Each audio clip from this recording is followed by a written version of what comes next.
Good morning everyone. Welcome to our channel Commerce with Omega. Today I continue 3.1 exercise. तो हमने 5 question पहले कर लिए थे, तो हम 6 क्वेश्चन करेंगे। ये हमारे पास कौन से क्वेश्चन है, किस टाइप के? इक्वालिटी वाले क्वेश्चन है।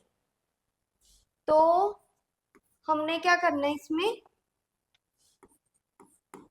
वैल्यूज फाइंड करनी है किसकी, एक्स वाई और जेड की। ठीक है, हमारे पास ये क्वेश्चन दिए हुए हैं। जैसे फर्स्ट क्वेश्चन पार्ट दिया है हमारे पास 4/x 3 5। मैंने आपको इक्वालिटी में बताया था कि इनका ऑर्डर सेम हो और इनके कॉरस्पॉन्डिंग एलिमेंट सेम होते हैं। तो हमने जस्ट वैल्यू देखनी है। फर्स्ट एलिमेंट के इक्वल हो जाएगा, तो y की वैल्यू सिंपली 4 आ जाएगी। नेक्स्ट सेकेंड एलिमेंट के इक्वल होगा तो 3, तो z की वैल्यू हमारे पास कितनी आ गई, 3। नेक्स्ट थर्ड एलिमेंट के साथ होगा, तो ये तो सिंपली क्वेश्चन हमारा सॉल्व हो गया कि x की वैल्यू हमारे पास 1 आ गई, y की भी वैल्यू हमारे पास 1 आ गई और z की वैल्यू हमारे पास 3 आ गई। नेक्स्ट हमारे पास सेकंड क्वेश्चन है, जैसे x plus y is equal to into 5 plus z. X plus y की वैल्यू हमारे पास किसके इक्वल आएगी,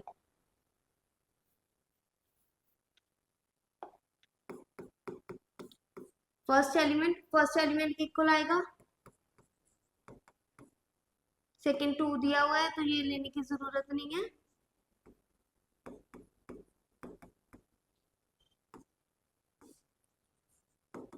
रिमेंबर दिस क्वेश्चन, ये मैंने आपको प्रीवियस क्लास में बताया हुआ है।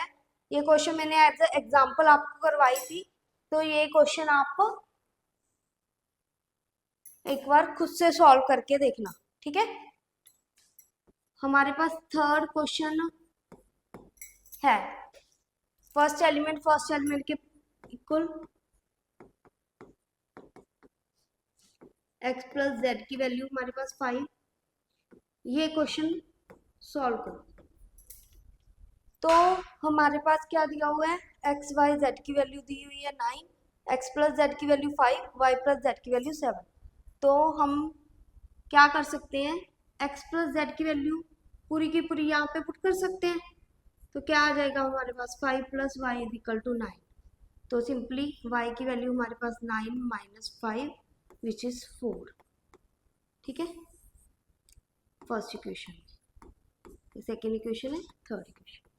हमारे पास यहाँ पे क्या दिया हुआ है, y और z की वैल्यू दी हुई है, तो हम y की वैल्यू यहाँ पे पुट करके z की वैल्यू निकाल सकते हैं। तो हम इसको क्या करेंगे, इक्वेशन थर्ड में पुट कर देंगे। तो 4 plus z is equal to 7, तो z की वैल्यू 7 माइनस 4 विच इज 3। तो हमारे पास z की वैल्यू भी आ गई।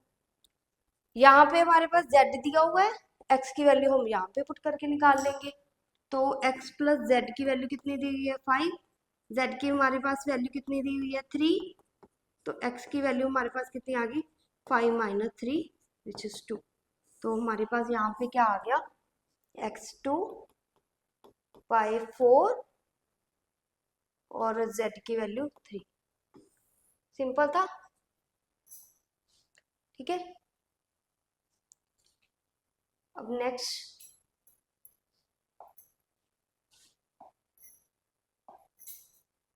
नेक्स्ट हमारे पास सेवंथ क्वेश्चन भी सेम है।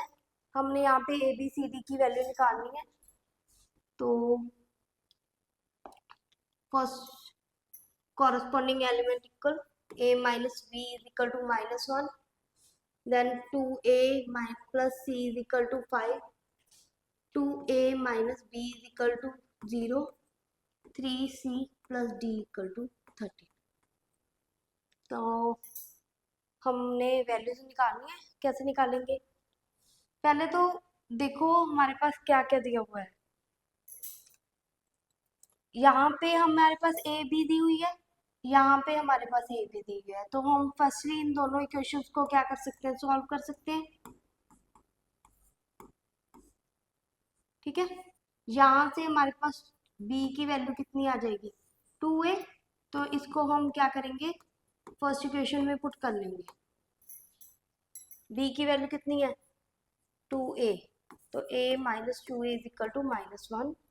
ये क्या बन गया -a इज इक्वल टू -1, तो a की वैल्यू हमारे पास कितनी आ गई 1 आ गई। इसको हम यहाँ पे पुट करेंगे तो b की वैल्यू आ जाएगी, तो 2 a की वैल्यू 1, तो हमारे पास यहाँ पे b की वैल्यू भी आ गई 2। ठीक है, अब a की वैल्यू को हम अगर सेकेंड क्वेश्चन में पुट करते हैं तो हमारे पास c की वैल्यू हो जाएगी 2 into 1 plus c is equal to 5, 2 plus c is equal to 5, तो c की वैल्यू हमारे पास कितनी आ गई 3 आ गई। अब इसको हम फोर्थ इक्वेशन में पुट करेंगे तो हमारे पास क्या आ जाएगा d की वैल्यू आ जाएगी, c की वैल्यू हमारे पास 3,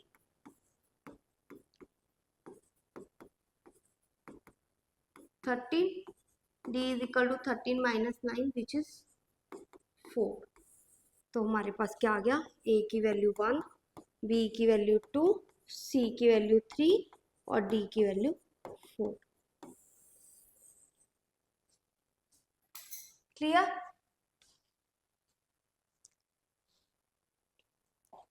नेक्स्ट,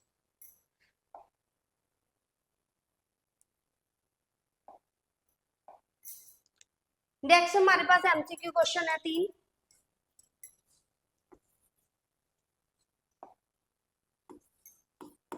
फर्स्ट क्वेश्चन क्या दिया हुआ है, ए कोई भी मैट्रिक्स दी हुई है is a square matrix if, तो हमने पढ़ा था कि स्क्वायर मैट्रिक्स के लिए क्या कंडीशन होती है, टाइप में आपको बताया था कि जिसमें रो और कॉलम सेम हो। तो रो इन्होंने m दी हुई है और कॉलम में n दिया हुआ है, तो कौन सा ऑप्शन आ गया हमारे पास m/n आ गया। नेक्स्ट 9th क्वेश्चन आपका होमवर्क क्वेश्चन है, जो मैंने अभी इक्वालिटी वाले क्वेश्चन करवाए हैं वैसे ही निकालना है। नॉट पॉसिबल किस केस में आएगा, अगर x और y z की वैल्यू में से कोई भी वैल्यू जो आती है वो अगर रिपीट हो जाए तो वो क्वेश्चन क्या आ जाएगा नॉट पॉसिबल हो जाएगा। हमारे पास लास्ट क्वेश्चन है 10th क्वेश्चन में क्या दिया हुआ है, number of all possible matrix 3/3 की, मतलब हमारे पास क्या दिया हुआ है 3/3 की कोई भी मैट्रिक्स दी हुई है, ईच एंट्री जो यहाँ पे वैल्यूज है वो क्या है, या तो 0 है या 2 या क्या है 1 है।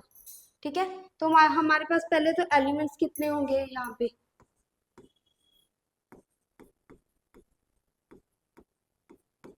9 होंगे। तो हमने क्या करना है नंबर ऑफ पॉसिबल मैट्रिक्स, जब भी हमने वो नंबर ऑफ पॉसिबल केसेस निकालने होते हैं तो हमारे पास यूजली एक फॉर्मूला होता है 2 की पावर n। 2 हमारे पास यहाँ पे 2 क्यों लगाया, क्योंकि हमारे पास 2 एंट्रीज थी। ठीक है, 0 भी हो सकती है, यहाँ पे ऐसे हो सकता है 0 0 0, सारी जीरोज भी हो सकती हैं यहाँ पे, और क्या हो सकता है यहाँ पे 0 यहाँ पे 1 बाकी सारे 0, तो ये कितने केसेस बन जाएंगे। तो हमारे पास नंबर ऑफ एलिमेंट्स जो होते हैं 9 दिए हुए हैं n, तो हमारे पास पॉसिबल मैट्रिक्स क्या आएगी 2 की पावर n विच इज 5 1 2।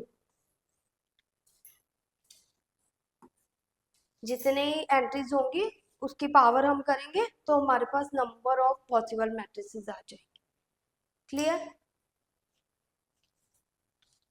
अब इसके साथ हमारी 3.1 एक्सरसाइज क्लियर हो खत्म हो चुकी है। तो हम नेक्स्ट ऑपरेशंस करेंगे मैट्रिसेस के, एडिशन मल्टीप्लिकेशन सब्ट्रैक्शन। तो आज के लिए टॉपिक खत्म हो गया। अगर हमारी वीडियो अच्छी लगे तो प्लीज़ लाइक शेयर और कमेंट ज़रूर करना। Thank you.